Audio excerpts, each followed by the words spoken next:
आज की हमारी कहानी है बैल का दूध। हमेशा की तरह एक दिन मौका पाकर दरबारी बीरबल के खिलाफ बादशाह अकबर के कान भरने लगे। वे कहने लगे, जहाँपनाह बीरबल स्वयं को कुछ ज़्यादा ही अक्लमंद समझता है। यदि वह इतना ही अक्लमंद है तो उसे कहिए कि वह बैल का दूध लेकर आए। दरबारियों की बातों में आकर अकबर ने बीरबल की अक्लमंदी की परीक्षा लेने की सोची।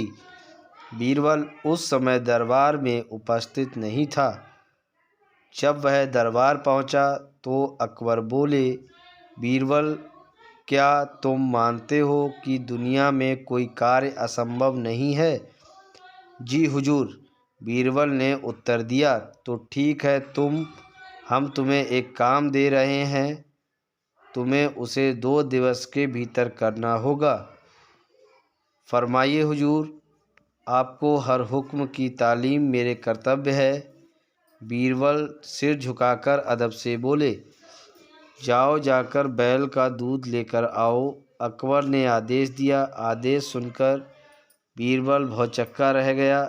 इधर दरबारी मन ही मन बड़े प्रसन्न हुए। वे जानते थे कि यह कार्य असंभव है, क्योंकि दूध गाय देती है, बैल नहीं। क्यों बीरबल, तुमने कोई जवाब नहीं दिया? अकबर बोले, बीरबल क्या कहता है? वह बहस करने का समय नहीं था। हामी भरकर वह घर लौट आया। घर आकर उसने गहन सोच विचार किया। अपनी पत्नी और पुत्री से भी चर्चा की। आखिरकार सबने मिलकर एक उपाय निकाल ही लिया। उस रात बीरबल की पुत्री अकबर के महल के पीछे स्थित कुएं पर गई और पीट पीट कर कपड़े धोने लगी। अकबर के महल की खिड़की उस कुएं की ओर खुलती थी। जोर जोर से कपड़े पीटने की आवाज़ सुनकर उसकी नींद खुल गई। खिड़की से झांकने पर उन्हें एक लड़की कुएं पर कपड़े धोते हुए दिखाई पड़ी।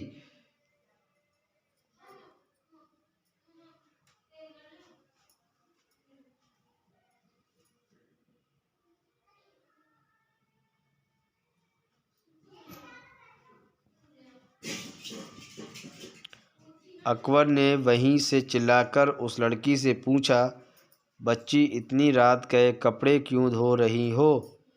बीरबल की पुत्री बोली, हुजूर, मेरी माता घर पर नहीं है। वे कुछ महीने से अपने मैके में हैं। उनकी अनुपस्थिति में आज मेरे पिता ने एक बच्चे को जन्म दिया।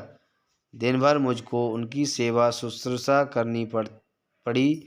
कपड़े धोने के समय ही नहीं पाया, इसीलिए रात में कपड़े धो रही हूँ।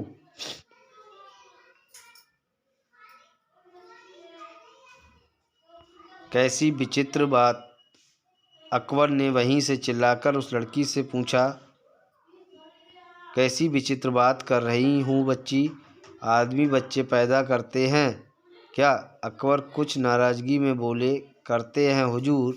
जब बैल दूध दे सकता है तो आदमी भी बच्चे पैदा कर सकता है, बीरबल की पुत्री ने उत्तर दिया।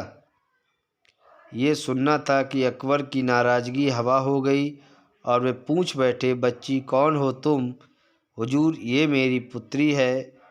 पेड़ के पीछे कुछ बीरबल ने अकबर के सामने आकर उत्तर दिया। ओह, तो ये तुम्हारा स्वांग था? अकबर मुस्कुराते हुए बोले, गुस्ताखी माफ़ हुजूर, और कोई रास्ता भी नहीं था अपनी बात समझाने का। बीरबल अकबर की नींद में खलल डालने के लिए क्षमा मांगते हुए बोले। इधर अकबर भी बीरबल की अक्लमंदी का लोहा मान गए। अगले दिन रात का पूरा वृतांत दरबारियों को सुनाते हुए भी उन्होंने बीरबल को उसकी अक्लमंदी के लिए सोने का हार इनाम में दिया। दरबारी हमेशा की तरह जल भुनकर रह गए।